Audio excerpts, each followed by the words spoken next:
Bonjour à toutes et à tous, très heureux de vous accueillir. Soyez les bienvenus pour cette nouvelle heure de l'UMGCCP, l'Union des métiers du génie climatique, de la couverture et de la plomberie. On est ensemble ce matin pour une émission consacrée aux couvreurs. Face aux défis climatiques, tempête qui arrange cet hiver en Bretagne, sécheresse sur le pourtour méditerranéen, printemps qui a été le plus pluvieux depuis 15 ans. Ces derniers mois, décidément, les aléas climatiques se sont multipliés et n'ont épargné aucun territoire, avec parfois une intensité jamais vue. Des événements qui forcément impactent directement le secteur du bâtiment et notamment la filière couverture, la toiture étant le premier élément d'une habitation à subir les effets des intempéries et des changements de climat. Pluie, grêle, chaleur et vent, 4 aléas climatiques auxquels vous, couvreurs, vous êtes directement exposés et qui peuvent perturber votre activité.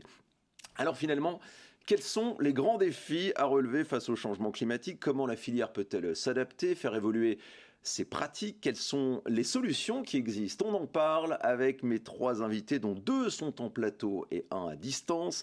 En plateau, j'ai le plaisir d'être entouré de Guillaume Gauthier, ingénieur à Socabet GIE, qui est l'une des entités du groupe d'assurance SMA BTP. Bonjour Guillaume. Bonjour Nicolas. Juste en face de vous, c'est Mathias Coutan. Bonjour Mathias. Bonjour. Vous êtes le président de l'école supérieure de couverture à Angers, mais aussi couvreur à Mauléon. Ça se situe dans les Deux-Sèvres. Et vous exercez beaucoup pour la restauration du patrimoine et les monuments historiques. Et enfin, Alexandra Lebert, bonjour et merci d'être avec nous ce matin. Vous êtes connecté depuis Saint-Martin-d'Air, juste à côté de Grenoble, où se trouve le CSTB, le Centre scientifique et technique du bâtiment. Est-ce que tout va bien, Alexandra ? Oui, bonjour et ravi d'être avec vous. Merci beaucoup. Vous êtes la directrice de domaine d'action stratégique recherche bâtiments et villes face au changement climatique.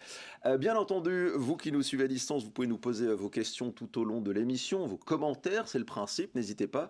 Ça se passe via le chat et on répondra tout à l'heure en direct à toutes vos interrogations. Mais d'ici là, pour débuter, on va faire le point sur cette notion de risque climatique auquel nos bâtiments peuvent être soumis et dont on entend beaucoup parler. Concrètement, Alexandra, dites-nous tout, comment finalement est calculé ce risque et qu'est-ce qui attend nos bâtiments dans les années à venir? Alors, il faut avoir en tête que lorsqu'on parle de risque climatique, on embarque 3 notions.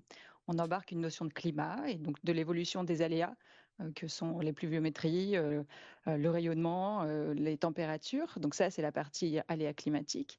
On embarque également une notion d'exposition, c'est-à-dire comment votre ouvrage est exposé à cet aléa climatique. Et puis on embarque une question de vulnérabilité, donc c'est-à-dire la capacité à faire face. Et souvent, cette vulnérabilité, c'est un couple entre le bâtiment et les occupants en fonction des aléas. Donc ça, bien avoir en tête que cette notion de risque climatique, il faut avoir ces 3 notions et donc il faut être en capacité déjà de projeter le climat. Et donc là, on travaille sur des modèles faits par des grands laboratoires et ensuite on fait ce qu'on appelle de la descente d'échelle pour essayer de comprendre à une maille plus fine ce qui va se passer.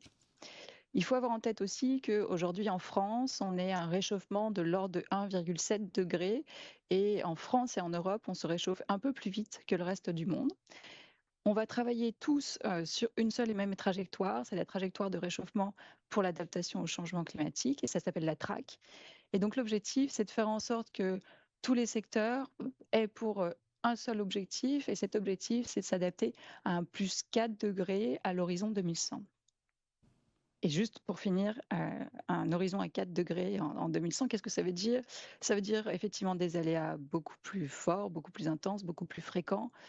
2 exemples que j'ai en tête, c'est les vagues de chaleur qui sont aujourd'hui de quelques jours par an, pourraient être de l'ordre de 2 mois à la fin du siècle.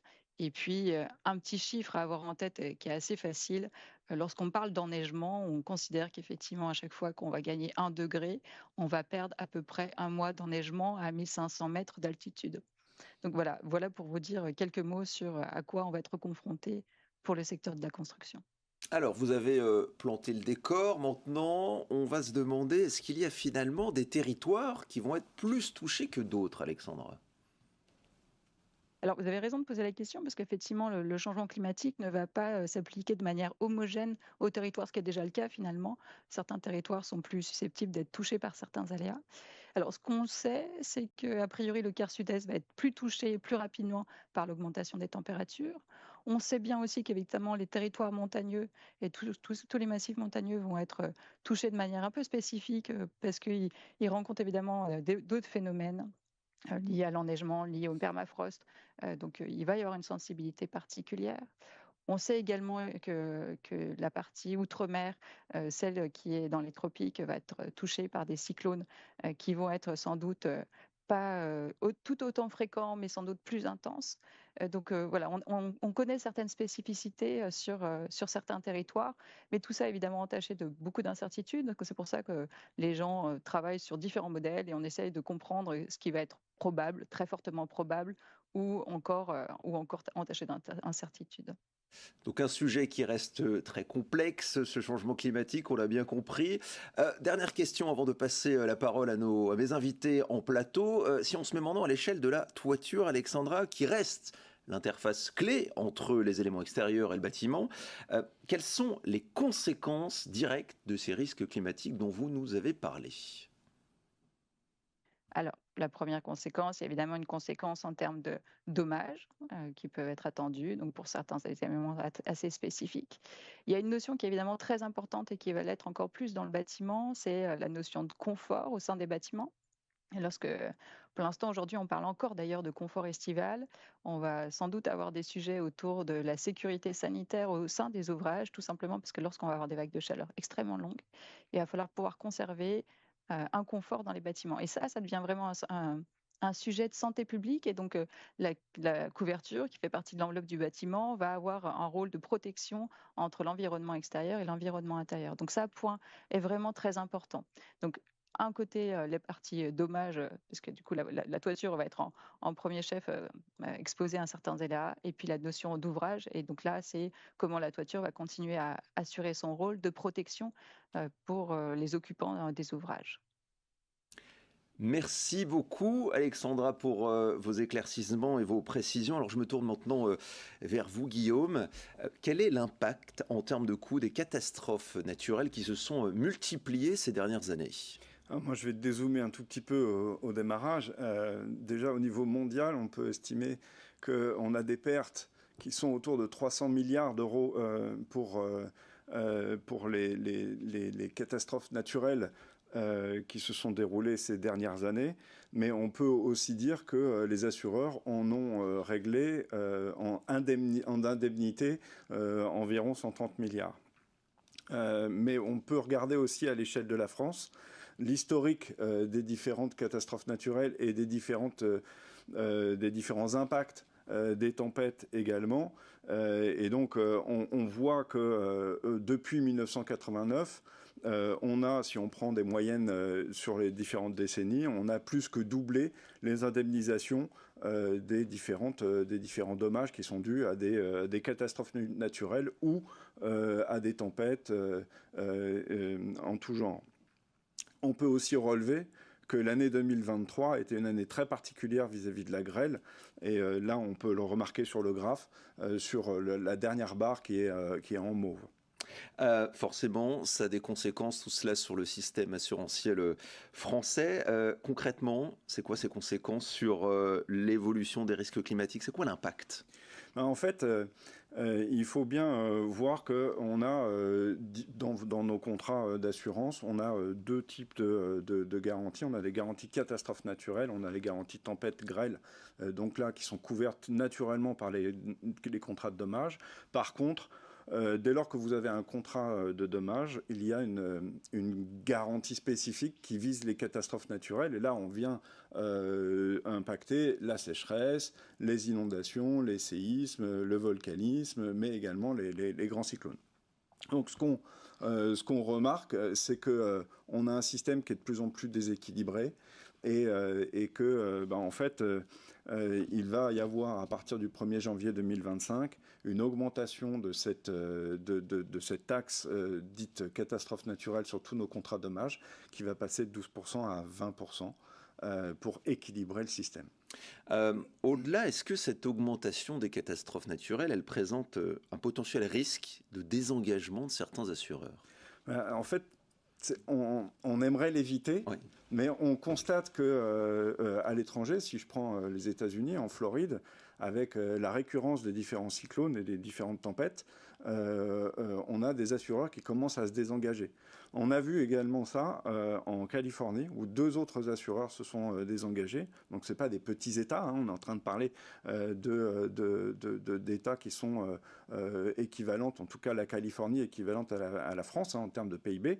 Et donc dès lors qu'on a des assureurs qui se désengagent du marché du dommage, ça a un impact qui est non négligeable pour les différentes activités économiques de l'État. Mais si on regarde en France, eh bien, on s'aperçoit que certaines collectivités locales, alors certes, il y a eu les émeutes de l'année dernière qui font qu'il y a eu beaucoup d'impact en termes de dommages, mais certaines collectivités locales ne trouvent pas d'assureurs, donc pas uniquement au regard des émeutes, mais également au regard des différentes catastrophes climatiques et tempêtes qui s'abattent sur leurs bâtiments. J'imagine qu'il y a donc un enjeu d'équité géographique face à l'assurance, puisque Alexandra le disait tout à l'heure, toutes les zones ne vont pas être touchées de la même façon. Comment on y répond concrètement? Ce qui est fait? Alors, tout à fait. C'est une préoccupation de l'État, hein, qui a commandé une étude et un rapport dit Langrenay est sorti il y a très peu. Pour dire que la préconisation, c'est d'augmenter donc la taxe dite CatNat, mais également d'augmenter régulièrement chaque année cette taxe de 0,2% pour équilibrer et anticiper les différents dommages qui vont inéluctablement survenir dans nos territoires. Mais il y a forcément la question qui se pose, jusqu'où on va pouvoir aller? Eh bien oui, en effet, hein, les arbres ne grimpent pas au ciel, donc tout ça a un coût et augmenter les tarifs d'assurance, les primes d'assurance, c'est bien sympathique, mais il y aura forcément un optimum économique entre l'augmentation de ces contrats d'assurance et puis réellement le coût que la société est capable d'assumer pour faire face à tous ces dommages. Alors, on a bien compris qu'il y a beaucoup d'enjeux pour les assurances face au changement climatique. On va maintenant s'intéresser à ce qui se passe concrètement sur le terrain. Avec vous, Mathias, pour les métiers de la couverture qui sont soumis, donc, on va dire, 4 grands types d'aléas climatiques. Le vent, la pluie, la grêle, les fortes températures, on les détaillera un peu plus en profondeur tout au long de cette émission. Mais tout d'abord, alors vous travaillez beaucoup sur le littoral atlantique, entre La Rochelle et le Sud-Bretagne. Aujourd'hui, dans votre quotidien de couvreur et donc votre zone géographique, quel est finalement l'aléa climatique qui vous pose le plus de problèmes? Alors, pour commencer, je voudrais exprimer le fait que, effectivement, on l'a dit, le couvreur c'est le métier qui fait face au climat depuis la nuit des temps. En France, sur le territoire, on a une diversité très forte de conditions climatiques. On a donc une diversité d'architecture et de conception des couvertures. Moi, je vais m'exprimer aujourd'hui, en tout cas en fonction de ce que je sais, donc cette zone géographique, Sud-Loire, on va dire pays de la Loire et l'ex-Poitou-Charentes. Donc c'est vrai que ce qu'on voit, ce qu'on constate, c'est qu'il y a quand même de plus en plus de pluies et de plus en plus de fortes pluies qui sont rapides. On a des conditions et des systèmes de réception des eaux de pluie qui ont besoin d'avoir un dimensionnement en adéquation. Et on a aussi besoin que ces systèmes de captation des eaux de pluie puissent avoir des systèmes de trop-plein. Donc ça, c'est des choses qui sont conformes au DTU. Seulement, quand on intervient suite à des sinistres, on se rend compte qu'il y a des problèmes de mise en œuvre. Donc ça, c'est les choses qu'on voit. On a aussi eu, je parle une fois de plus pour ma région, en novembre, une tempête qui est arrivée de l'ouest et 10 jours après, une autre qui est arrivée, enfin même 3 jours après, du sud. Donc c'est des conditions qui mettent les couvertures à rude épreuve et qui conditionnent aussi nos conditions d'intervention. Une question de votre côté, Guillaume, quel est, selon vous, enfin, ou de ce que vous voyez, l'aléa climatique qui a le plus d'impact dans les métiers de la couverture? Mathias nous parlait de la pluviométrie, lui, dans sa région géographique. Et vous, plus globalement? Oui, on trouve que, évidemment, on ne peut pas exclure ces aléas qui sont très importants. Effectivement, on peut avoir une pluviométrie très importante, mais on y reviendra un petit peu après.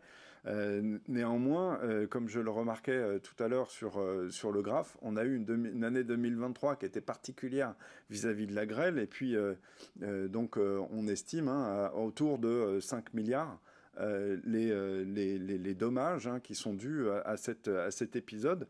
Et d'ailleurs, ça a fait que le précédent record, qui était de 2014, a été multiplié par 3 ou 4 en termes de réparation. Donc, pour nous, on a évidemment les tempêtes, mais la grêle fait partie des aléas climatiques très forts et très importants en termes d'intensité. Et puis, les orages de grêle, on pense toujours à la toiture, mais ça peut avoir un impact plus général sur l'activité. Il n'y a pas forcément que la toiture. Ah, bien entendu, pendant le chantier, l'entrepreneur va avoir la garde de son chantier et donc peut avoir des dommages qui sont dus à ces aléas climatiques. Donc évidemment, on pense toujours tempête et pluviométrie, mais évidemment, la grêle est un facteur important vis-à-vis de ces chantiers, mais également vis-à-vis de ces véhicules. On n'y pense point, mais en 2023, on a réparé un certain nombre de centaines de milliers de véhicules dû à la grêle. Et si jamais les entrepreneurs n'avaient plus de véhicules pour se rendre sur leur chantier, c'est tout autant de retard qui pourrait être dû vis-à-vis de leurs clients. Alors vous parliez, Mathias, de la mise en œuvre. On va y revenir un petit peu plus tard, parce qu'effectivement, ça a son importance pour faire face à ces aléas climatiques qui vont augmenter de plus en plus dans leur fréquence et leur intensité. Mais avant, Alexandra, je reviens vers vous. C'est vrai que la couverture, c'est quand même un métier qui est très marqué régionalement dans le type de matériaux utilisés. On a par exemple l'ardoise en Normandie, en Bretagne, terre cuite dans le Nord, ou encore le zinc pour les toits de Paris, où nous sommes en direct ce matin. Est-ce que les produits installés jusqu'ici sont adaptés au changement climatique et est-ce qu'on sait comment ils vont réagir? Ben, c'est exactement la question qu'on se pose actuellement. Tout ce qu'on a fait jusqu'à présent et ce qui est le reflet de notre culture, c'est basé effectivement sur la connaissance du climat tel qu'il était jusqu'à présent. C'est évidemment le reflet de l'accès aux matériaux, c'est le reflet de nos savoir-faire. Évidemment que dans tout ça, chacun a pris des marges de sécurité, puisqu'on a tous connu des événements exceptionnels. Mais par contre, s'ouvre devant nous un chantier d'ampleur pour vérifier qu'effectivement les pratiques que nous avions sont adaptées au climat qui nous attend demain.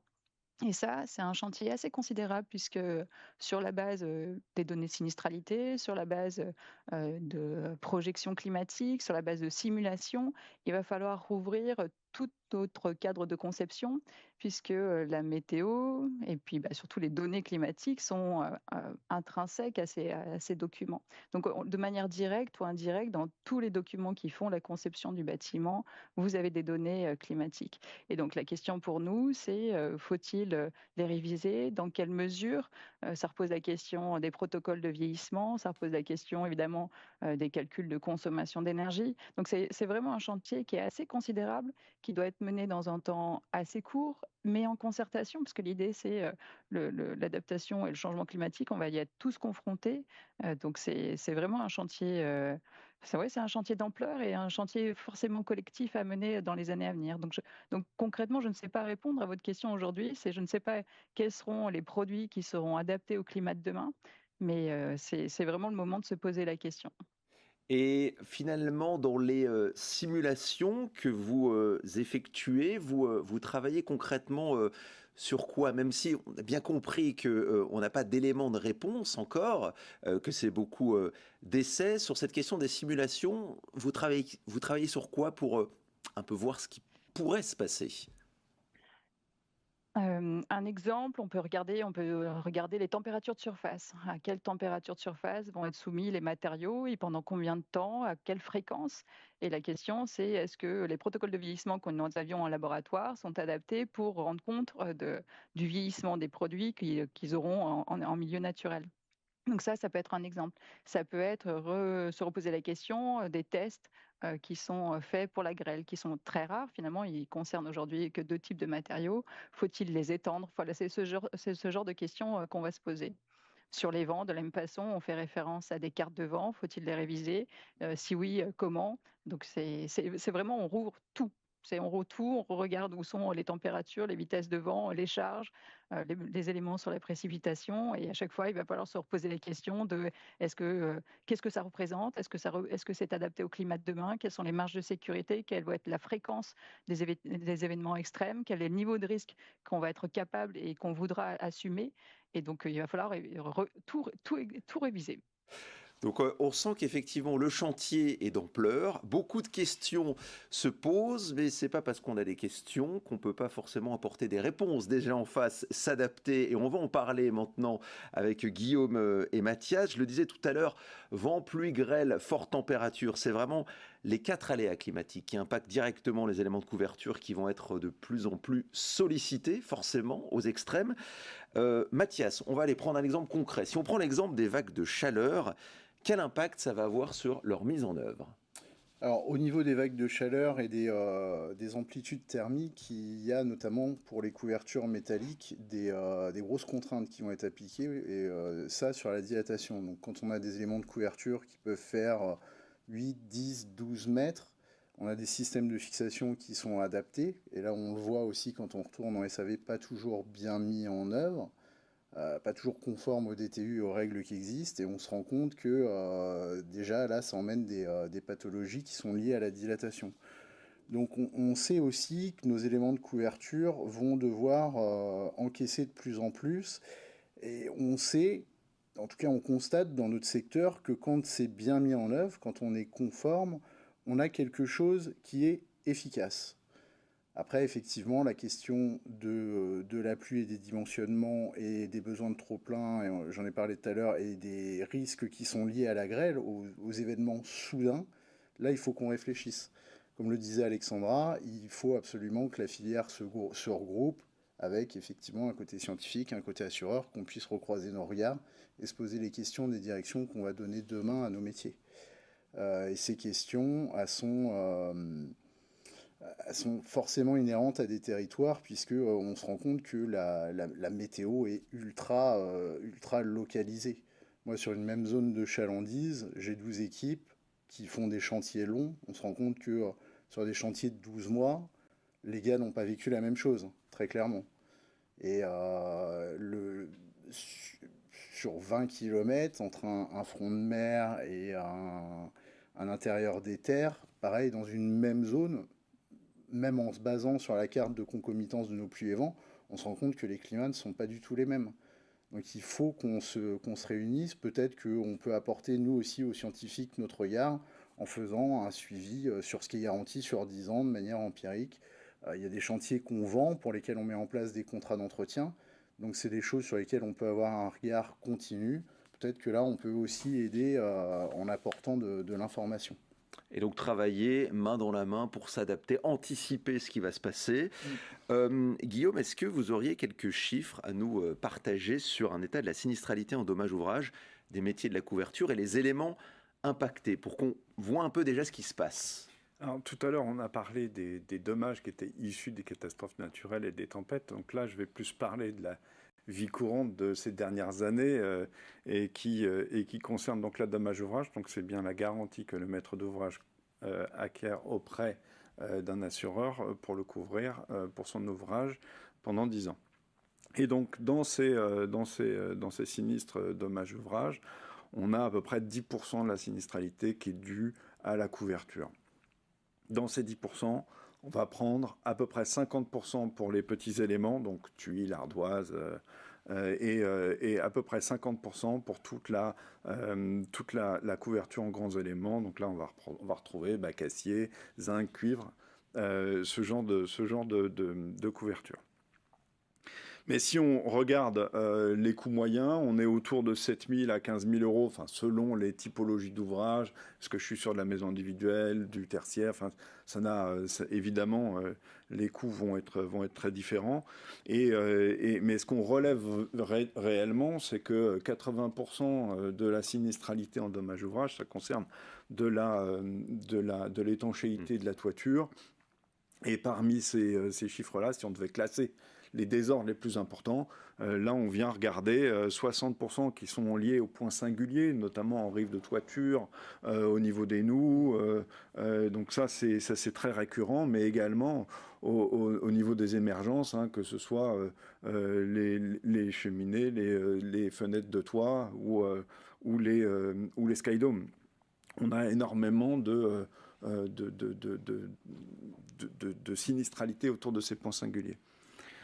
On va relever également qu'on a à peu près 6% de sinistralité qui est liée à l'envol d'éléments de couverture. Donc là, on rejoint un tout petit peu notre débat de démarrage. Merci pour effectivement ce panorama. Avant, est-ce que vous avez une réaction par rapport à ce que vient de nous dire Guillaume Mathias? Bien entendu que j'ai une réaction à donner à Guillaume. J'imagine. On voit que la sinistralité, finalement, elle se rapporte beaucoup sur tous les points de détail singuliers, ce qui demande de la compétence. On le voit dans le secteur, c'est pas une nouveauté, on manque de couvreurs et on manque encore plus de couvreurs formés. Donc là, on a un gros boulot d'éducation et de vigilance aussi sur qui couvre quoi, est-ce qu'on a bien les compétences. Nous, dans nos entreprises, est-ce qu'on a bien formé notre personnel? Effectivement, une noue, ça s'improvise pas. Le raccord d'un Velux non plus. Les couvreurs sont aussi, aujourd'hui, je pense, il y a une accélération depuis une vingtaine d'années, confrontés à une diversification des matériaux qu'ils doivent mettre en œuvre. Cette diversification des matériaux, il faut qu'elle soit accompagnée par de la formation et de la montée en compétences. Voilà, je ne suis pas surpris de ce constat, Guillaume. On reviendra sur ces questions de formation, de montée en compétences, parce que vous êtes, je le rappelle aussi, président national président de l'École nationale de couverture d'Angers. Voilà, ça on en parlera tout à l'heure. Guillaume, donc vous nous avez évoqué ces chiffres avec ces sinistres. Quels sont les points de vigilance à avoir pour les couvertures métalliques, si on prend ce cas face aux vagues de chaleur qui vont se multiplier dans les années à venir? Mais du coup, en fait, fort de cette sinistralité, je rejoins donc les propos de tout à l'heure qu'Alexandra évoquait en disant on va avoir des tests peut-être plus ou moins importants à faire, à refaire en laboratoire.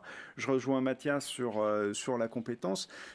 En fait, côté métallique, on est à peu près certain qu'on va avoir des dilatations différentielles qui vont s'exercer différemment et selon les différents territoires et les différentes conditions. Il est possible que nos référentiels soient à revoir, mais peut-être pas tant que ça, parce que finalement, est-ce que si je suis à Lille ou à Angers, est-ce que je vais pas retrouver des conditions climatiques qui vont être proches de celles que je vais peut-être avoir à Avignon ou aujourd'hui, je veux dire. Et à ce moment-là, en fait, on a déjà presque des solutions. Mais si on doit parler de vigilance, évidemment, dès lors qu'on va parler de dilatation, on va avoir des points de vigilance au niveau des pointes de volige qui peuvent être un tout petit peu dépassantes. Et donc là, la moindre erreur et la moindre dilatation va impacter la couverture, notamment en zinc. Mais on peut aussi évoquer les plissements, les effets de plissement qu'on va avoir aussi sur la couverture zinc. Et à ce moment-là, dès lors que au fur et à mesure des années, on va avoir des dilatations différentielles qui vont s'exercer. Là, très typiquement, on va se retrouver avec des infiltrations. Ça, c'est sur la partie vague de chaleur. Si on prend l'exemple maintenant, l'impact des pluies, des vents forts de plus en plus fréquents, quelles anticipations sont possibles ?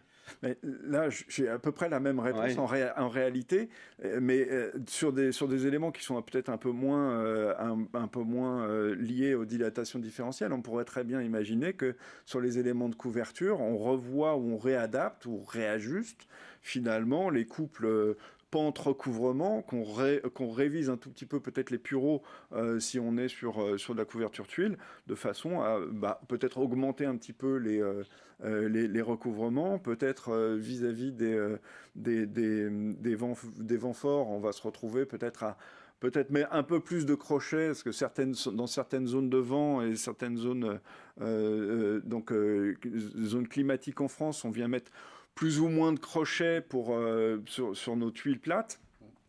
Peut-être qu'on va réadapter ces éléments de fixation, que ce soit en partie courante, mais aussi en rive de toiture.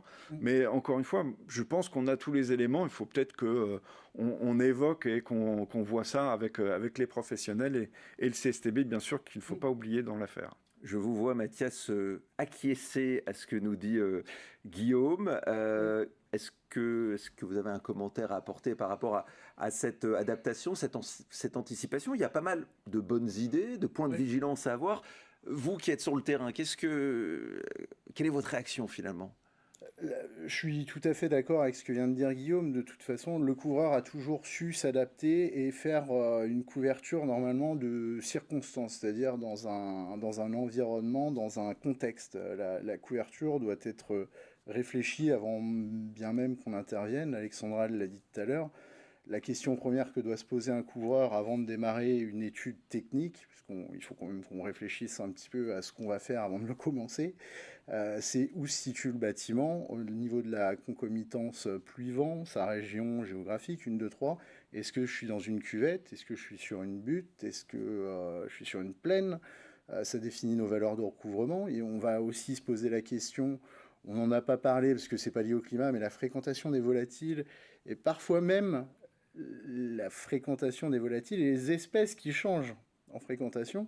Et on n'en a pas parlé aussi, mais nous, on a l'impression, le sentiment, alors je dis ça de manière professionnelle, hein, je n'engage pas un propos scientifique, mais qu'on a aussi des migrations de mousse, de lichen ou de formes d'herbes qui poussent sur les couvertures au fil du temps. Et là, ça s'est énormément accéléré cette année avec ce climat pluie, soleil, pluie, soleil, pluie, soleil qu'on vit en tout cas dans l'ouest. On voit des espèces d'énormes herbes jaunes qu'on n'avait pas l'habitude de voir, en tout cas plus au nord de ma zone de chalandise et qu'on voyait plus au sud. Donc c'est aussi des nouvelles pathologies qui arrivent. Et auxquelles il va falloir... Des nouveaux défis auxquels il va falloir répondre. Après, là, on parle beaucoup du neuf, mais c'est vrai qu'il y a aussi une interrogation à se poser sur la forme de l'architecture passée. Je pense notamment à la tuile. Quand on regarde en Vendée, en Charente, en fait, on avait initialement des maisons à très faible pente qui recevaient des tuiles qui fonctionnaient. Seulement aujourd'hui, ces maisons qui sont des maisons à 2 pans, donc à 2 murs gouttereaux, n'ont plus l'architecture qui fonctionne et ne répondent plus aux besoins des DTU. Donc là, on peut avoir affaire à des clients qui nous disent « Mais comment est-ce qu'on doit faire? Mais monsieur, vous n'avez pas assez de pente sur votre maison. Il faut réaugmenter la pente. Comment on réaugmente la pente? Eh bien, on refait la charpente, on relève les murs pignons. Enfin, est-ce que c'est encore une bonne solution? Est-ce que ça va pas être trop coûteux? Est-ce que le coût de toute cette transformation, au passage, on peut proposer de l'isolation, finalement, on va pas faire un habitat qui va être trop cher et qui n'aura plus de valeur sur le marché, et en plus qui risque d'être confronté à des questions d'urbanisation, de zones, secteurs protégés ou pas. Donc effectivement, on a énormément de choses à voir et les défis sont grands et c'est un plaisir d'être ici pour en parler justement.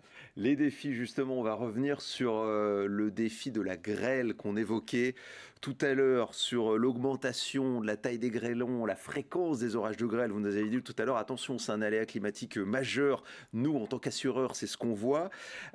Là-dessus, sur le point de vigilance, à quoi va-t-il falloir faire particulièrement attention, Guillaume? Alors, on a évoqué évidemment la couverture, mais de plus en plus, on rapporte des éléments qui fonctionnent en toiture. Et je pense notamment aux panneaux photovoltaïques, où là, en fait, les éléments, ces panneaux photovoltaïques sont testés en laboratoire, donc ils sont certifiés, mais avec des grêlons qui sont de taille de 25 mm, avec des vitesses de projection qui sont de l'ordre de un peu moins de 80 km/h. Donc forcément, c'est des questions qui se posent vis-à-vis de la tenue de ces panneaux photovoltaïques quand on voit des grêlons qui sont plutôt de la taille de 5, 6, voire 10 centimètres parfois. Et donc là, forcément, si on va avoir une répétition et une augmentation de la fréquence des orages de grêle forts et violents, à ce moment-là, il faudra peut-être également revoir les éléments et les tests en labo de certification des panneaux photovoltaïques. Je sais qu'aux États-Unis, cette réflexion a déjà eu lieu, hein, et donc il y a des renforcements de différentes normes qui existent et sur lesquelles on pourrait très bien s'inspirer en Europe. Mais les labos sont prêts. Sur ce sujet de la grêle, là j'aimerais vous entendre, Alexandra, puisque on sait que la connaissance est actuellement assez limitée. Il n'y a pas vraiment de cartographie de la grêle qui a été encore établie. Est-ce qu'il y a des travaux en cours sur ce sujet au CSTB? Alors, effectivement, il y a une vraie difficulté sur la grêle pour comprendre où elle se forme, comment elle se forme. C'est un phénomène extrêmement local qui peut être assez rare sur un cas donné. Et puis, avec un niveau d'observation assez faible en France, on a quelques associations qui font des relevés sur des grélimètres. Mais finalement, la plupart des données que l'on connaît sont issues des données de sinistralité. Donc, il y a une vraie difficulté. Il y avait une première cartographie qui avait été faite dans un contexte scientifique en 95. Alors, c'est assez amusant d'ailleurs comme histoire. C'est comment on retrace effectivement une cartographie à partir de peu de données. Eh bien, à ce moment-là, on va chercher tout type d'informations. On va chercher des données de sinistralité, on va chercher des coupures de journaux, on va chercher effectivement quelques points très précis lorsqu'on a des observations objectives. Et donc, il y a une carte comme ça qui avait été produite. La mission des risques naturels avait repris ce travail-là. Et puis maintenant, la question, c'est il faut qu'on continue à travailler sur cette cartographie. On veut en faire un outil plus opérationnel, c'est-à-dire faire le lien entre l'aléa et puis ce qu'on va en faire, c'est-à-dire les domaines d'emploi. Et puis pour nous, ça réinterroge aussi, et Guillaume vient de l'évoquer, ça réinterroge la manière dont on mène les essais en laboratoire. Aujourd'hui, il y a assez peu d'éléments qui sont testés. Ils sont testés avec des méthodes qui ne sont pas forcément homogènes sur la manière de représenter un grêlon. Il y a des fois, c'est des billes d'acier, il y a des fois où on produit des grêlons. Et si on sait que la taille des grêlons qu'on observe déjà, on voit que les grêlons effectivement augmentent en taille, on sait que ça devrait continuer à augmenter. On ne sait pas trop pour l'instant sur la fréquence de ces orages de grêle ce qui devrait se passer, tout simplement parce que tout ce qui est modèle climatique ou météorologique ne représente pas la grêle en tant que telle. Et donc il faut déduire d'un certain nombre de paramètres la chance d'avoir un orage de grêle ou pas qui se forme.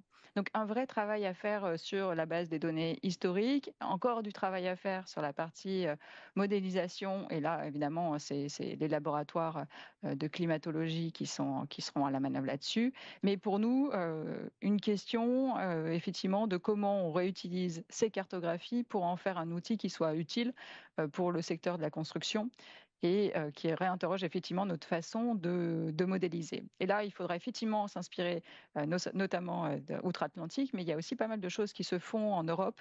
Et donc, on est assez attentif aux travaux qui se passent chez nos voisins, donc que ce soit les Suisses, les Autrichiens et les Allemands, qui ont des pratiques qui font qu'il y a un classement des produits au niveau de la grêle, et puis en fonction de la zone où on se place, donc en fonction d'une cartographie des orages de grêle, un classement qui est requis ou suivant les zones. Et ça, c'est des choses assez intéressantes. Donc pour l'instant, pareil, les travaux démarrent. Le CSTB, évidemment, pas seul sur ces sujets-là. Donc je vous en dirai plus dans les mois qui arrivent, mais les sujets, en tout cas, le sujet est bien au centre de nos préoccupations actuelles. Donc ce sujet de la grêle est sur la table, sur le vent et l'évolution des températures. Là-dessus également, est-ce qu'il y a beaucoup de travaux en cours? Est-ce qu'il y a déjà des certitudes ou c'est encore un grand chantier sur ces deux aléas? Alors, comme sur tous les aléas, il y a des certitudes et puis des incertitudes. Sur les vents, on fait tous référence à une carte de vent et donc on se base sur un vent de référence. Ces vents de référence, ils ont été établis il y a déjà une vingtaine d'années pour la plupart. Et depuis, qu'est-ce qui s'est passé? Déjà, on a une connaissance qui s'est accrue, on a des modèles et on a accès surtout à des moyens de calcul beaucoup plus importants. Donc finalement, le premier pas vers l'adaptation et comprendre le climat futur, c'est déjà de mieux prendre en compte ce qu'on a vu dans les 20 ou 30 dernières années. Donc ça, il y a déjà une première étape où on est à peu près convaincu qu'il faudrait revoir ces cartes de vent pour mieux rendre compte des phénomènes. Euh, et ça, par contre, ce que l'on ne sait pas, c'est la manière dont les régimes de vent seront modifiés à l'avenir. Ça, ça fait partie des modèles climatiques où il y a encore aujourd'hui des probabilités assez faibles. C'est-à-dire, beaucoup de gens travaillent dessus, mais par contre, les résultats ne sont pas forcément convergents en fonction des modèles. Donc encore une incertitude assez forte. Et sur la Et question puis, des vous me posiez la températures, question. oui, Ouais. c'était Mais sur l'évolution la des températures. température, voilà. Est-ce qu'il y a des priorités? Ah bah, pour l'instant, il y a des priorités, effectivement. Nous, on a pour l'instant beaucoup travaillé sur les climats intérieurs des bâtiments pour effectivement comprendre ce qui allait se passer en termes de conditions pour les occupants. Donc, c'est-à-dire prendre un certain nombre de bâtiments dans différentes régions de France, plusieurs typologies de bâtiments, plusieurs typologies de logements notamment, que ce soit en bas étage, en milieu d'étage, sous les toits, de manière traversant ou pas traversant, différentes natures d'isolation, et puis de regarder ce qui allait se passer à différents horizons, c'est-à-dire en 2050, en 2100, avec des canicules qui allaient être assez récurrentes, type la canicule de 2003 qu'on devrait connaître à peu près tous les 4 ou 5 ans, ou des canicules beaucoup plus farouches, et donc essayer de comprendre ce qu'allait se passer pour les ambiances intérieures. Donc là, c'est des choses sur lesquelles on commence à avoir une vision assez précise du confort au sein des ouvrages. Et puis après, on en a parlé tout à l'heure, c'est évidemment la question de la température en surface et au cœur des matériaux qui va sans doute faire évoluer notre manière de prescrire les produits et matériaux de construction, puisque dans certaines zones, on va se rendre trop proche de certains points où les matériaux vont devenir plus malléables, voire polymérisés. Donc il y a vraiment des points d'attention à avoir dans les années à venir. Mais pour l'instant, voilà, tout ce chantier est encore une fois en pleine ébullition. Donc il y a des études qui émergent un peu de partout. Pour l'instant, encore difficile de faire des recommandations très précises. Mais voilà, les travaux sont en cours. Euh, Dernière question avant de revenir ici en plateau avec Guillaume et Mathias. On sent dans ce que vous dites que les paramètres climatiques vont bouger énormément, il n'y a aucune certitude. Finalement, est-ce qu'il va falloir réfléchir à de nouveaux référentiels pour les toitures? Il faut réfléchir à la manière, alors ça s'adresse aux toitures évidemment, mais ça va s'adresser à tous les produits et matériaux de construction. Tout le cadre de conception aujourd'hui, encore une fois, il a été conçu avec notre expérience passée du climat de tous les jours, mais aussi des phénomènes exceptionnels. Donc il y a déjà des marges de sécurité qui sont prises en compte dans un certain nombre de faits référentiels. Mais encore une fois, tout est basé sur la connaissance passée. Donc il y a ces chantiers que j'évoquais tout à l'heure, il y a vraiment tout un ensemble de questions à se poser, et potentiellement une réouverture de tout le cadre de conception que l'on connaît, c'est-à-dire les réglementations, les normes, les DTU, les protocoles de vieillissement au sein de ces documents-là. Donc par contre, le chantier est colossal. On a un deuxième chantier qui est évidemment la décarbonation en parallèle. Donc il va y avoir une question de priorisation, et c'est pour ça qu'on est là. Il y a vraiment urgence effectivement à croiser les données de sinistralité et puis ce risque climatique, et puis ensuite de faire les chantiers les uns après les autres. Encore une fois en concertation, parce que l'idée c'est de faire en sorte que le secteur de la construction soit dans un projet commun autour du sujet adaptation. Chacun d'entre nous va y être confronté au travers de ces métiers. Donc il y a en même temps urgence et en même temps un projet qui peut rassembler l'ensemble du secteur. Donc il y a un côté complètement déprimant, il y a un côté complètement enthousiasmant à mener ces sujets-là. On va prendre le côté enthousiasmant, et c'est ce que nous disait Mathias tout à l'heure. Il y a des bonnes pratiques, des bonnes idées à partager entre professionnels, assurances, prospectives également avec le CSTB. Mathias, une question qu'on ne s'est pas encore posée ce matin. Vous nous disiez tout à l'heure qu'effectivement la technicité de la mise en œuvre est primordiale. Il faut s'adapter aux circonstances climatiques locales, bien faire les choses. Mais est-ce que de l'autre, il n'y a pas la question de l'entretien de la couverture qui se pose également? Alors si, bien entendu, il y a la question de l'entretien de la couverture. On peut être un couvreur professionnel, travailler avec le matériau adapté et aux besoins qui servent l'architecture et aux besoins qui vont faire face au climat de manière tout à fait professionnelle. Seulement, ce toit, aussi qualitatif qu'il soit, s'il n'est pas entretenu, il va mal remplir sa fonction. Un courant de tuile canal qui est bouché, déjà, il va y avoir deux choses. C'est que la tuile est un matériau poreux, donc il y a besoin de respirer en surface et en sous-face. Donc on va accélérer son vieillissement, on va accélérer son risque de gel, on va accélérer sa porosité. Et surtout, on risque de boucher les canaux et de faire que ça déborde à l'intérieur. Donc ça, c'est un vrai sujet. La question de l'entretien des couvertures est un vrai sujet. Je crois que la profession, et là je m'adresse un petit peu à mes confrères, n'a pas encore su prendre les choses à bras-le-corps. Le milieu de la formation n'a pas encore non plus proposé une formation peut-être un petit peu plus réduite, mais pour faire des couvreurs d'entretien des toits. Ça, au niveau de la sinistralité, justement, je le disais tout à l'heure, au niveau du vieillissement des matériaux, c'est important de mesurer tout ça de manière très très proche. On va aborder maintenant le sujet de l'innovation, puisqu'il y a peut-être des solutions à regarder en termes techniques de ce côté-là. Avant de vous passer la parole, Guillaume, sur ce sujet des évolutions technologiques, Alexandra, quelles évolutions technologiques sont sur la bonne voie pour répondre aux défis climatiques auxquels nos toitures vont devoir faire face? Alors, ce qui est assez fantastique, c'est qu'effectivement, quand on a un champ de contraintes qui se tend, il y a toute une part de la créativité et d'innovation qui émerge. Donc, on voit passer un certain nombre de choses pour traiter les sujets justement des effets îlots de chaleur urbains ou du confort d'été, sur la gestion des eaux de pluie. Donc, il y a des choses assez intéressantes. Par contre, il y a vraiment un point à avoir en tête, c'est que il n'y a jamais de baguette magique et qu'il faut absolument avoir une pensée qui est malheureusement assez complexe. Donc il faut penser les choses dans leur ensemble de manière avec la complexité d'introduire un produit, une innovation dans un écosystème qui est celui du bâtiment. Mm. Et donc là, je pense que nous, on a une conviction, c'est vraiment le bon produit au bon endroit, voilà, tout simplement. Sur ce sujet des nouvelles technologies, Guillaume, est-ce qu'il y a des précautions à avoir en termes de contrat d'assurance ou est-ce que tout est ouvert? Bien sûr qu'il faut bien réfléchir avant de mettre en œuvre différentes innovations. Et les assureurs ont cette notion de technique courante et technique non courante. Et donc, par défaut, dans les contrats d'assurance sont garanties les techniques courantes.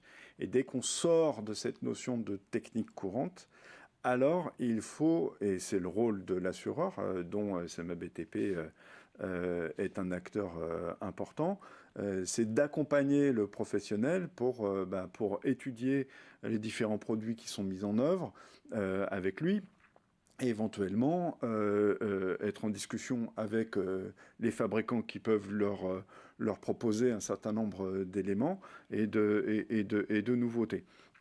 Ce qui est sûr, c'est que la voie royale pour mettre en œuvre des techniques non courantes, c'est l'avis technique du CSTB. Mais pas seulement, on va avoir donc évidemment les DTU sont de techniques courantes, mais il faut aussi voir que les règles professionnelles ou les recommandations professionnelles peuvent être étudiées par une commission qu'on appelle la commission prévention produits, qui est une émanation de l'AQC et qui regroupe un certain nombre de membres. Et donc c'est important qu'on puisse avoir une vision multipartite de l'évaluation de ces différents procédés et éventuellement de leur mise en observation. Donc c'est pour ça qu'on parle de liste verte ou de mise en observation de différents procédés ou de différentes techniques dès lors qu'on va parler de techniques mises en œuvre. Et je crois qu'on a en régie un petit schéma simplifié qu'on va afficher pour essayer de vous montrer un peu concrètement technique courante, technique non courante. Alors voilà, il est affiché sur les écrans de celles et ceux qui nous suivent. On ne va pas le détailler forcément de manière très approfondie, mais qu'est-ce que vous pouvez nous partager dessus? L'idée, c'est que dès lors que, c'est ce que je disais tout à l'heure, dès lors qu'on a un DTU, c'est ce qu'il y a exactement sur la partie gauche du graphique. DTU, pas de problème, c'est garanti, il n'y a aucun sujet.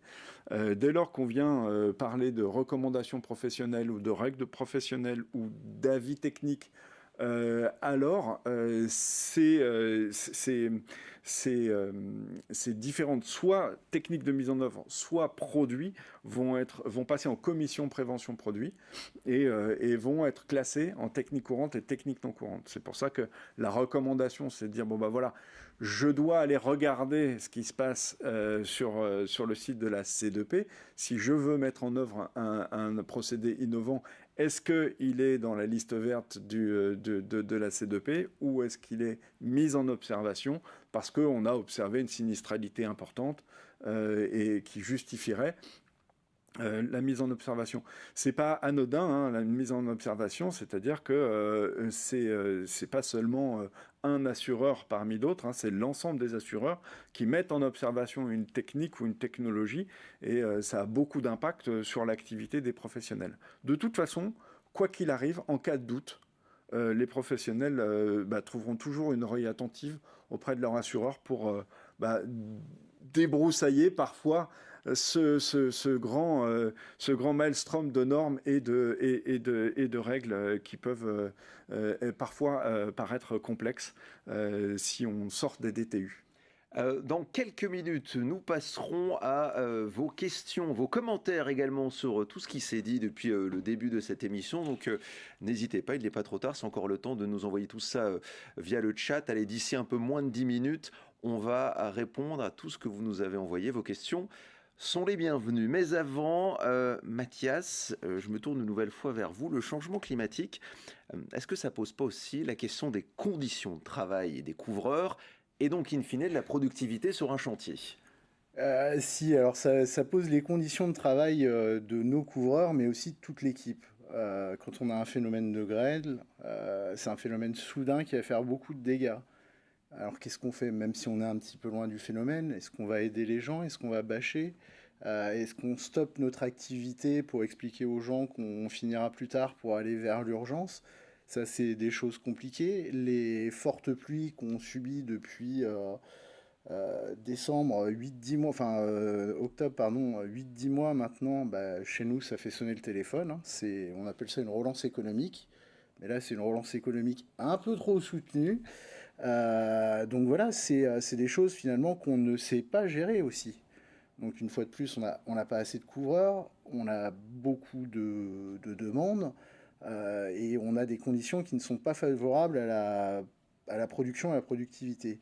Pour le couvreur qui est sur site, lui, il est confronté à ça, la pluie. Donc qu'est-ce que je fais quand je suis dans le cadre d'une rénovation? Je bâche, je débâche, j'attends, je repars, j'en remets. Alors oui, il y a des questions de rentabilité du chantier, mais il y a aussi des questions qui se posent sur le moral de nos gars. C'est un petit peu compliqué. Alors bon, là on espère que ça soit une année un petit peu particulière pour la pluie.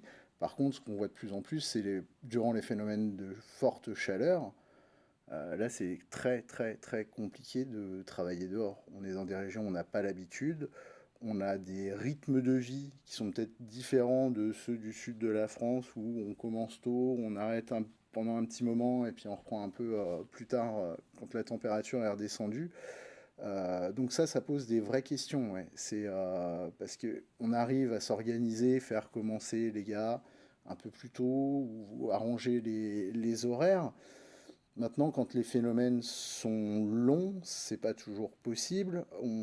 Quand les phénomènes de pluie sont longs aussi, c'est compliqué. On se demande si on arriverait à trouver des solutions pour lisser le temps de travail ou en tout cas le moduler. Maintenant, est-ce que le code du travail est adapté à tout ça? Voilà, on a aussi des vraies questions au niveau de les conditions de travail de notre personnel et se demander si la réglementation liée au travail est bien adaptée à tout ça et est-ce qu'on pourrait la faire évoluer. Vous évoquiez à l'instant, Mathias, les fortes chaleurs. Alexandra, est-ce qu'on a des chiffres sur les accidents du travail qui sont liés aux fortes chaleurs? Oui, et Santé publique France est très attentif aux corrélations entre canicule et mortalité. Donc il y a des chiffres qui existent sur la mortalité en France, effectivement, suite à la canicule de 2003, mais ils sont également attentifs aux accidents de travail et qui conduisent notamment à de la mortalité sur les chantiers. Et en 2023, il y a eu 11 accidents du travail mortels qui ont été liés aux vagues de chaleur, dont la moitié ont concerné des gens qui travaillaient dans le BTP. Donc il y a vraiment un sujet sur la mortalité liée à ces pics de chaleur, mais il y a également un sujet sur la morbidité, c'est-à-dire notre état de santé de manière globale. Et donc ça sera évidemment un point d'attention pour tous, puisque du coup, il y a un lien direct avec la santé des travailleurs. J'aimerais avoir votre regard d'assureur, Guillaume. La prévention est-elle la clé au sujet des conditions de travail dont on parlait, qui vont forcément évoluer face à tout ce changement climatique? Oui, c'est très important parce qu'il faut quand même rappeler que dès lors qu'il y a un accident du travail, qui plus est mortel, déjà les couvreurs sont quand même très exposés à ce genre de problèmes et d'accidents. Et surtout, il faut aussi rappeler la responsabilité de l'employeur. Et donc là, on est en train de parler dans le jargon juridique de la faute inexcusable de l'employeur. Et là, évidemment, on a des contrats d'assurance spécifiques pour le dirigeant, mais il faut bien rappeler ces éléments-là. Et donc, au sein des entreprises, c'est la première des préventions. Donc, l'employeur doit absolument avoir une stricte application des EPI et de façon à ce qu'on ait et qu'on minimise les différents accidents du travail, ça c'est certain. On approche du terme de nos échanges avant de passer à vos questions que vous nous avez envoyées. Mais avant, Alexandra, je reviens vers vous une dernière fois. On l'a vu au cours de cette émission, le sujet climatique est un sujet complexe. Il y a énormément de paramètres qui entrent en jeu. Dans ce contexte, comment va-t-on concrètement pouvoir accompagner l'ensemble des acteurs de la filière couverture pour répondre aux défis climatiques qui les attendent ? Vous avez raison de le souligner, c'est un sujet complexe sur lequel on a encore beaucoup de questions, on a des solutions, mais on a encore beaucoup de questions. Et il y a une double difficulté là pour le secteur de la construction, c'est qu'on a vraiment deux chantiers ouverts devant nous qui sont absolument majeurs. Celui de la décarbonation pour faire en sorte que la France respecte les engagements que nous avons pris, et puis tout simplement pour essayer d'enrayer une partie du changement climatique. Et puis le deuxième qui s'ouvre, c'est l'adaptation au changement climatique. Donc deux chantiers qu'on ne peut pas décorréler tout simplement parce qu'il y a une interaction très très forte entre les deux. Et votre question sur comment accompagner les acteurs, alors il y a le Haut Conseil pour le climat qui s'est exprimé il y a quelques jours. Ils font un rapport annuel où effectivement ils étudient ce qui se passe en France et la manière dont on évolue, c'est-à-dire que ce soit sur nos émissions, que ce soit sur la construction du cadre que l'on se donne pour traiter ces sujets. Et je vais vous redonner les trois recommandations majeures que j'ai notées moi dans ce rapport annuel. Le premier, c'était une recommandation pour consolider le cadre d'action publique climatique, puisque du coup, nous aurons vraiment besoin d'avoir un cadre sans doute assez fort pour embarquer tout le monde. La deuxième recommandation que j'avais notée, c'était évidemment protéger les ménages et les entreprises des impacts du changement climatique en traduisant la TRAC. Donc la TRAC, c'est la trajectoire de référence d'adaptation au changement climatique.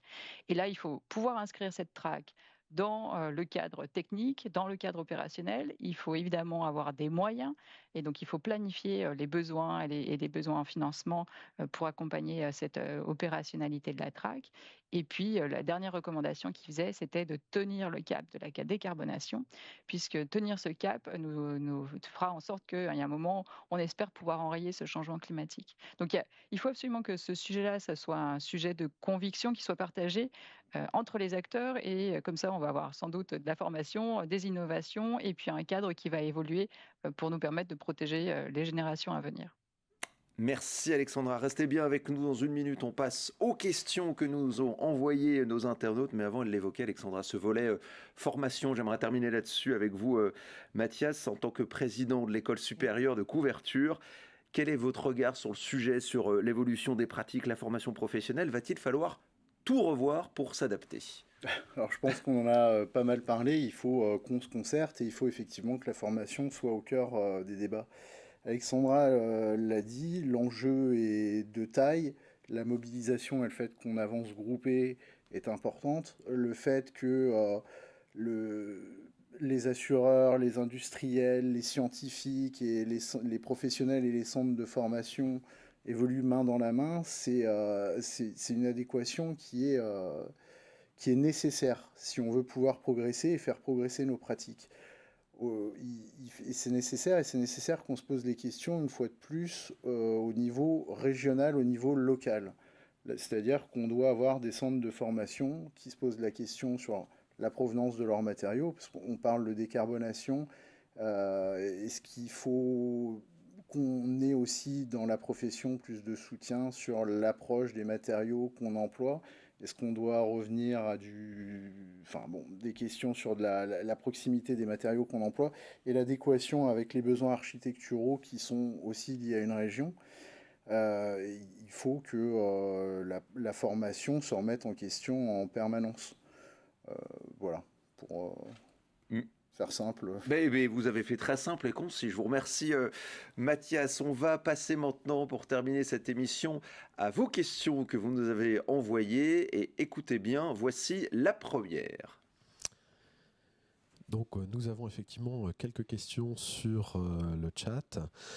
On en a une qui concerne comment peut-on concilier la résilience face aux aléas et les nouvelles attentes par rapport à la toiture. On pense à la végétalisation, l'ajout de panneaux solaires, les nouveaux produits biosourcés.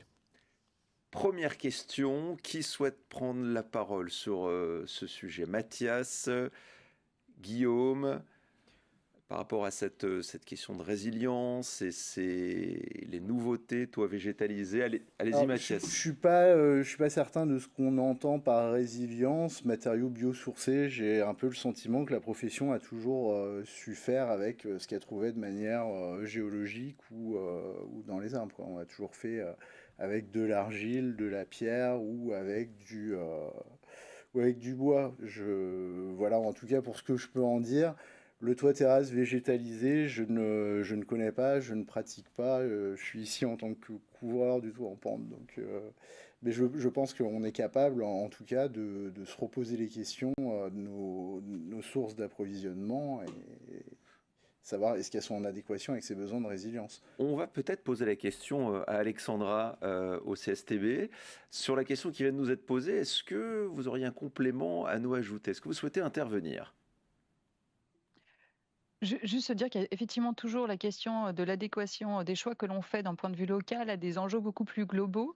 Alors, je ne sais pas forcément répondre de manière extrêmement précise à la question, mais je suis d'accord qu'en tout cas, à chaque fois qu'on va avoir un projet, à chaque fois, il faut se réinterroger sur quelles sont nos priorités, quelle est la priorité du territoire. Et des fois, effectivement, c'est la question de l'accès aux ressources, parce que du coup, il faut travailler le sujet de l'épuisement des ressources. Il y a des moments où, effectivement, la priorité, ça sera sans doute de faire en sorte qu'on ait une évacuation des eaux rapides. Il y a des moments où on aura une envie de travailler sur le poids carbone en priorité des ouvrages. Donc, effectivement, il y a un champ de critères sur lesquels qui ne fait effectivement sans doute que s'amplifier, qui ne rend les choix que plus difficile à faire pour pouvoir faire effectivement le sujet traiter le sujet des ressources, traiter le sujet de la décarbonation, traiter le sujet de la production d'énergie délocalisée, traiter l'effet d'îlot de chaleur urbain. Donc, j'ai absolument pas de réponse technique à vous apporter, mais je suis bien consciente que du coup,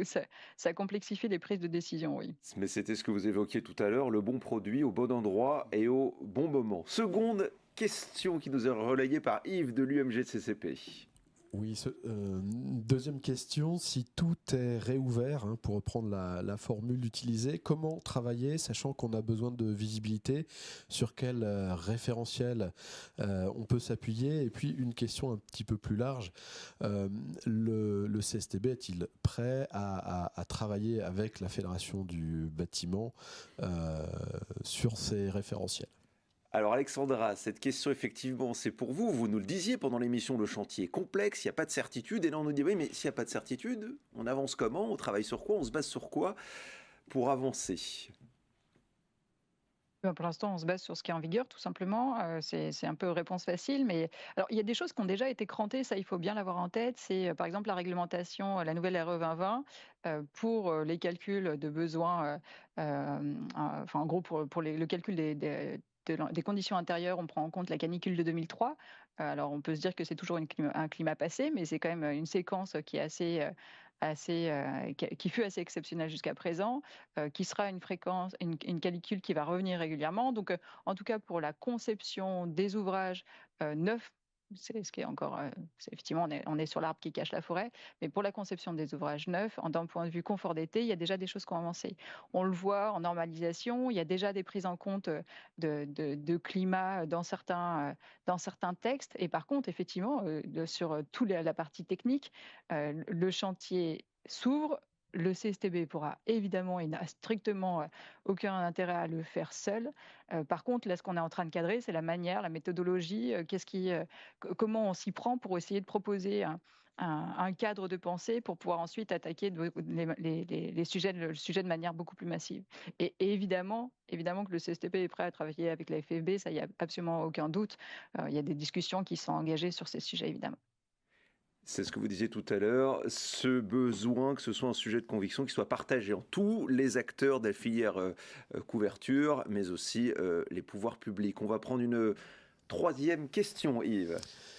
Une question un petit peu différente qui concerne les conditions de travail des couvreurs notamment par rapport à la chaleur et aux aléas climatiques en règle générale.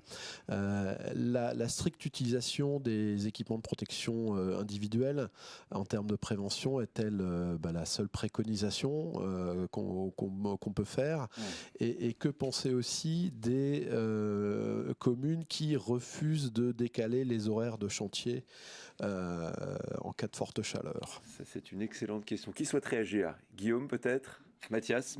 Moi, j'ai pas de réponse à apporter. C'est ce que j'exprimais tout à l'heure. Déjà, chacun fait comme il peut. En plus, au-delà de ça, dans nos collaborateurs, ils sont aussi engagés dans des rythmes de vie avec des conjointes, des enfants à gérer.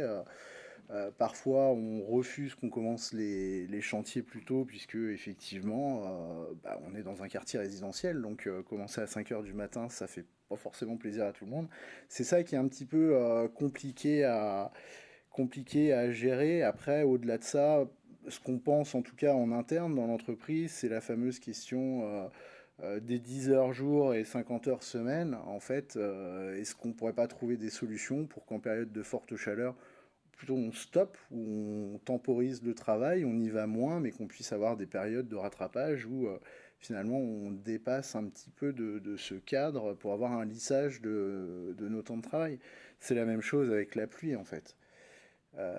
Voilà, enfin ça c'est mon point de vue. Après il y a effectivement lié à la chaleur d'autres facteurs qui sont discutables, et c'est justement qu'est-ce qu'on appelle une EPI, puisque quand il fait 45 degrés, 42 à l'ombre, donc peut-être parfois 60 sur le toit, peut-être même plus en température ressentie pour le couvreur qui a travaillé un matériau noir ou très chaud, où on lui demande de travailler en pantalon et en manches longues. Alors qu'il n'est pas il est dans une action de travail de couverture en petits éléments. Est-ce que tout ça est bien raisonnable? Je ne sais pas, mais je pense qu'il faut poser la question. Moi, j'ai eu une expérience il y a un bout de temps maintenant, il y a 17 ans, où j'ai travaillé en Australie, donc un pays anglo-saxon qui était vraiment à la pointe de la sécurité au travail. En Australie, quand il fait chaud, tout le monde travaille en short et en t-shirt à manches courtes, et pourtant ils sont très très pointus là-dessus. Donc là encore, on a des questions à se poser. Il ne faut pas que ça soit le métier face à la médecine ou à l'inspection du travail. Il faut vraiment qu'on se concerte et qu'on repose les décors.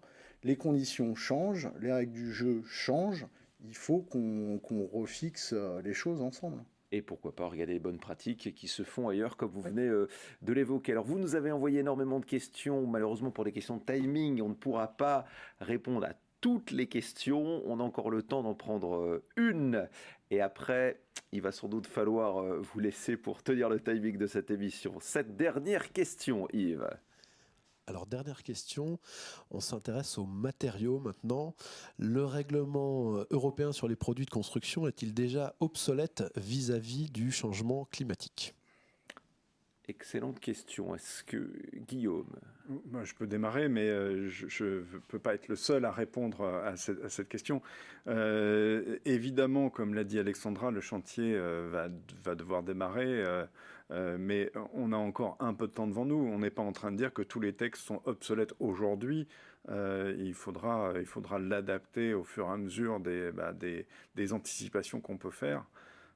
C'est la seule chose qu'on puisse dire aujourd'hui parce que on le voit bien, les modèles ne sont pas tous aboutis et également les conditions de test en labo non plus.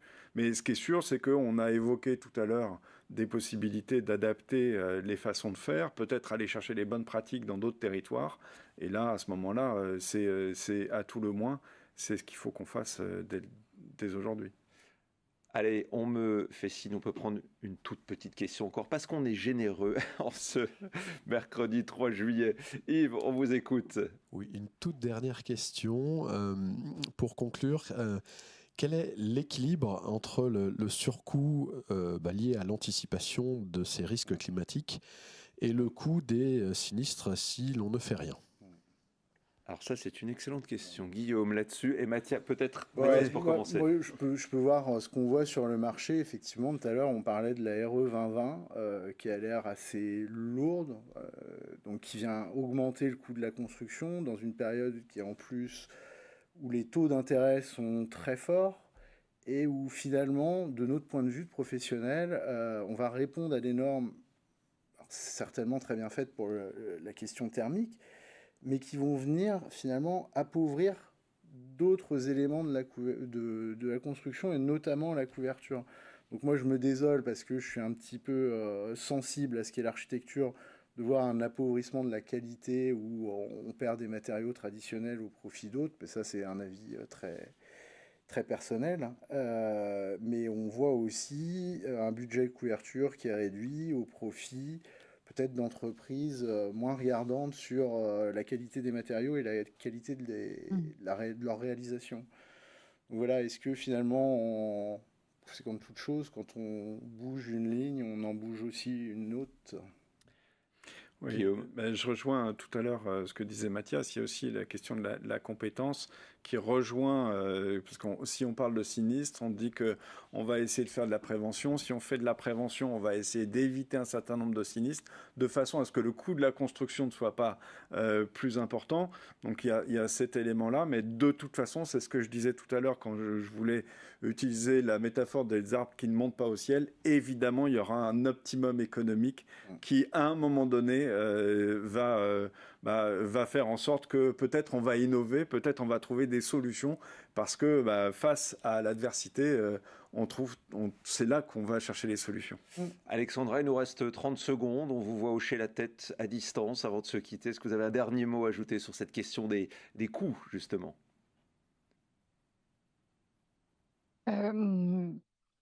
Pas forcément quelque chose de très construit, mais effectivement, il y a des travaux assez majeurs là, qui sont en train de se produire dans plusieurs organismes sur l'évaluation des besoins pour répondre au sujet de l'adaptation, pour qu'on dimensionne justement le sujet des coûts. Ce qui est derrière aussi, c'est évidemment le niveau de risque acceptable pour nos sociétés sur les éléments économiques, la santé et puis les dégâts qui seront causés à nos bâtiments. Donc derrière toutes ces questions de quel est le coût et quel est l'optimum, il y a évidemment une question du niveau de risque que nous sommes prêts à accepter collectivement. Et souvent, c'est évidemment très implicite dans nos démarches. Sans doute qu'il y aura besoin à des moments donnés, effectivement, de rendre les choses beaucoup plus explicites sur les décisions et ce que ça veut dire en termes de prise de risque collectif. Merci beaucoup Alexandra d'avoir été en distance avec nous ce matin, de nous avoir apporté votre éclairage précieux sur notre thématique qui était les découvreurs face aux défis climatiques. Merci à vous, merci Guillaume, merci Mathias d'avoir été en plateau ce matin, merci aussi à vous de nous avoir suivis et enfin merci aux équipes techniques ici en studio à Paris pour la bonne diffusion de cette émission. Une émission qui est à revoir, bien entendu, en replay sur la chaîne YouTube de l'Union. Quant à nous, écoutez, on se retrouve très prochainement pour un nouveau numéro de l'heure de l'UMGCCP. Puis d'ici là, passez un très bon été et à bientôt. Au revoir.